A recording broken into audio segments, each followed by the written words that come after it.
Welcome to watch the first review in the Waiting for the Force to Awaken series.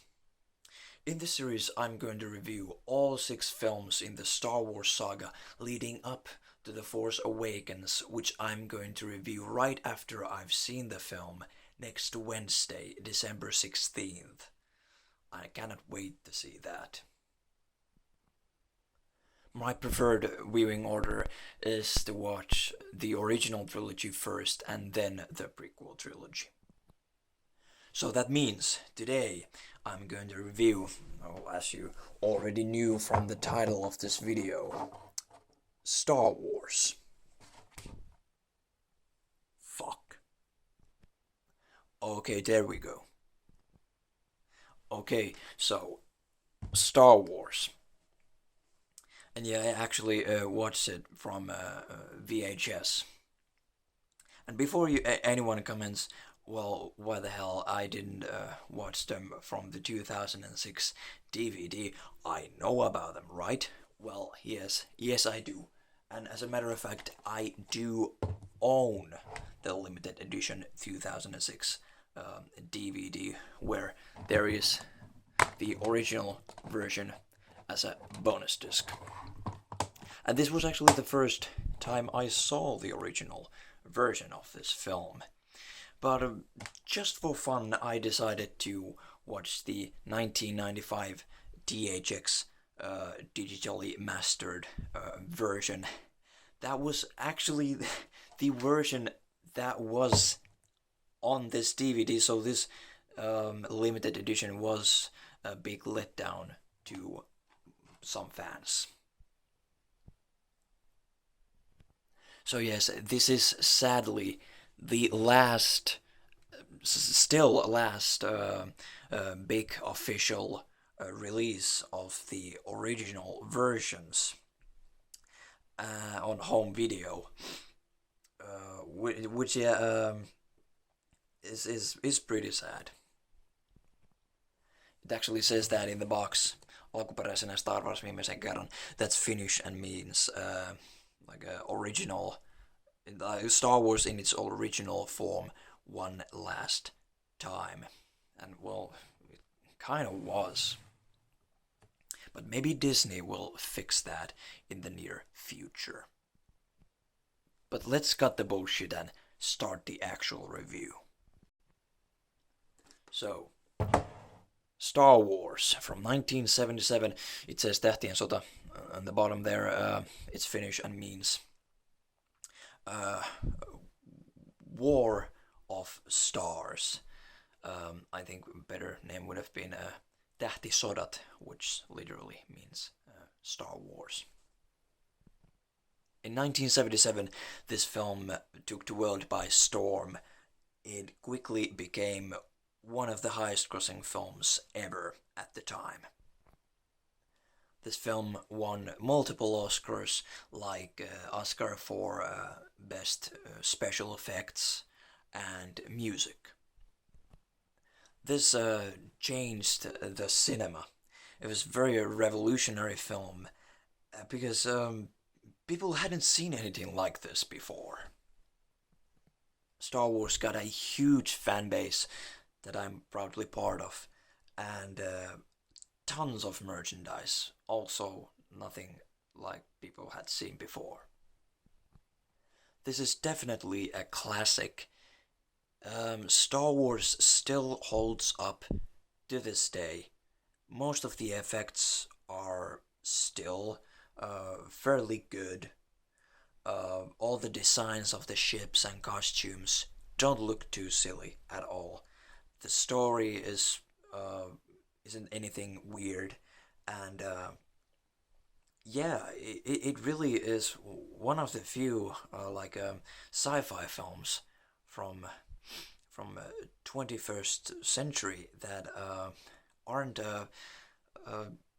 too silly, like unintentionally funny. Hold on, wait, did I just say 21st century? I meant 20th century. There are, of course, sci-fi films from 20th century that are as good as Star Wars or even better. But you probably know what I mean. This film sucks you into the world in a galaxy far, far away. It's so magical, and I absolutely love it. And probably one reason for that is that the worlds in Star Wars in this film are not too unrealistic. The characters are likable and relatable. The story borrowed elements from like westerns and Japanese cinema. And also, the director of this film, George Lucas, and well, the father of Star Wars, uh, loved old adventure serials from the time when he was a kid, and he borrowed a lot of stuff from them, like from Flash Gordon, for example. And I like how the story isn't something you'd expect from a sci-fi film. It is really like some kind of it's an adventure film, and also it has a lot of fantasy elements. The great actors obviously helped to make this film a hit. It got a trio of young, promising actors: Mark Hamill, Carrie Fisher, and Harrison Ford. And I have to say, Harrison Ford, he just stole the show. He was such a likable. His character Han Solo was very likable, and kind of yeah took the made Mark Hamill not so interesting.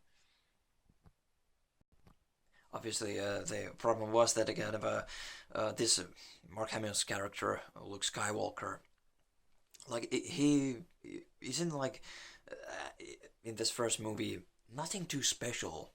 That really Han Solo is more of an interesting character. And you can also notice Harrison was a more experienced actor, which also helped a lot. He had actually appeared in George Lucas's uh, uh, earlier film American Graffiti. Carrie Fisher as Princess Leia is also pretty good. Actually, I noticed in some scenes her acting was, I don't know, was it stiff or just, I don't know, felt slightly unnatural. There were also a few veteran actors: Alec Guinness, who played Ben Kenobi or Obi-Wan Kenobi, how do you want to say it? He was great, he did his job well. Alec Guinness, uh, no, sorry, I actually talked about Alec Guinness a few seconds ago. Sorry, Peter Cushing. Peter Cushing, I really like that guy. I've watched many Hammer horror films where he um, plays with Peter, Christopher Lee. And usually Peter Cushing has played a hero in those films, but here he was a villain. And the thing is, Peter Cushing looks more villain than he does look like a hero. And I always thought, why the hell Peter Cushing wasn't a villain, a monster, a bad guy in more Hammer horror films. Actually, he was a hero in most of the films he was in, but a bad guy in Frankenstein films, for example. So Peter Cushing's character, uh, Commander or General Tarkin, how do you want to call it, is actually the main villain of this film. Many would think, yeah, it's Darth Vader. And yeah, Darth Vader obviously is a very important villain in this film, but Tarkin seems to be this uh, the leading villain. Darth Vader actually is more of a right hand for Tarkin. And now let's talk about Darth Vader. James Earl Jones's Vader's voice is such an amazing thing, and obviously Vader is one of the most well-known movie villains ever. His suit is actually kind of resembles, at least the helmet, resembles some kind of a samurai. C-3PO and R2-D2 as these two droid friends are also like well, they're actually pretty important in this film. At least R2-D2 is. But I'm not going to spoil everything. If somebody still hasn't seen this film, watch this as soon as you can. I highly recommend this film. This is actually one of the films that everyone should see. One more thing about C-3PO, he is like this more comedic character in this film. Comedic relief was the word I was trying to say. Okay, now the special effects. Most of them, like I already said, still hold up. Um, the lightsabers, they were still not quite sure how to do them correctly. I could really see that. The way the lightsabers ignited was interesting. Like it really seemed like they stopped recording when he had the when the person had the handle of the lightsaber, and then they replaced it with the lightsaber with the stick on it, and then continued filming. And there was this quick jump cut. I could notice that. So the lightsabers just turn on like bam. They don't like turn on like in the later films. But yeah, they were still quite impressive in 1977. The miniature ships in this film are great to look at. Don't look fake almost at all. Of course, in few scenes when they explode in the pieces, you can notice they're miniatures, but it doesn't really bother me at all. And yeah, the ships flying in space, it really they used this new technique which hadn't been used uh, almost at all earlier, and that's why it looked so good.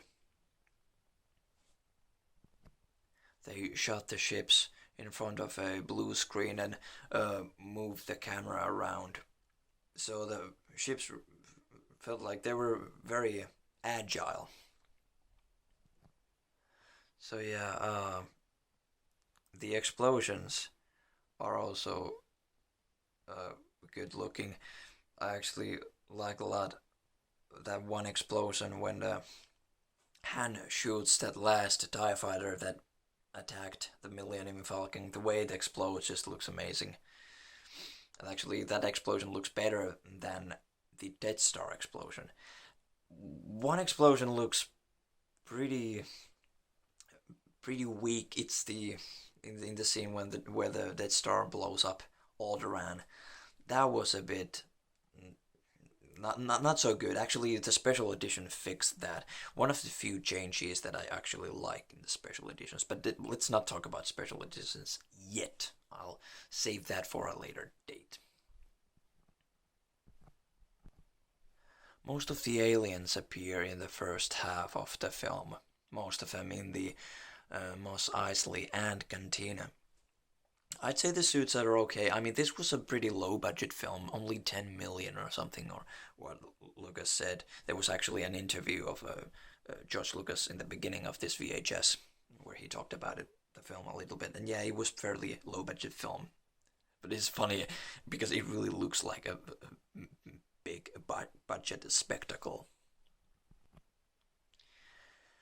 My favorite aliens, or well, creatures in the Star Wars are Tusken Raiders. They look very menacing, and they're fairly well made. The way that we don't see their faces is also pretty interesting. Jawas are also pretty funny little creatures. Okay, a few more things I have to talk about. The music. John Williams' score is it's so memorable and one of the greatest film scores ever. The Star Wars theme song, and all the music in this film is just so good and memorable. It really helps to create this certain atmosphere, a feel of an epic movie. Okay, one last thing. George Lucas as a director. This was really a dream project for Lucas, and he really tried. He really, really wanted to make this film, and it shows. This turned out to be really good film, with of course a help of many people. Unlike in the prequels, George wasn't in the control of everything, which was a good thing. He is a great idea man, but he needed help. He really needed assistance in some things regarding this film, and it was a good thing that he got it. The cinematography is fairly good, nice steady shots. It's really hard to say because this is an old film and the cinematography was different. Uh, like back in the day, it wasn't as you know, cameras didn't move that much in films at that time. There are some really nice shots, like the twin sunset on Tatooine, where Luke stares at the two suns. It's probably the most memorable shot in the film, at least to me.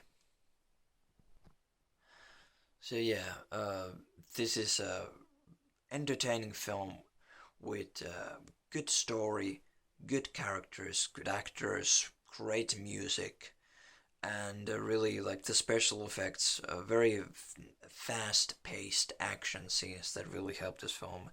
Battle of Yavin, 5 out of 5, amazing scene, perfect finale for this film.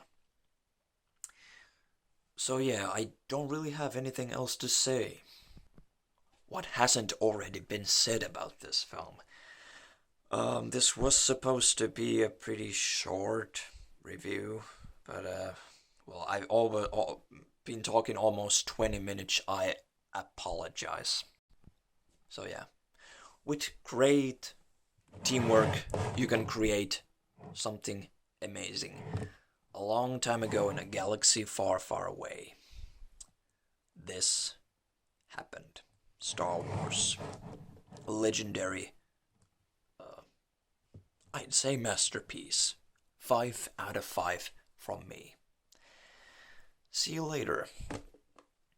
Actually, tomorrow when I'm going to review The Empire Strikes Back.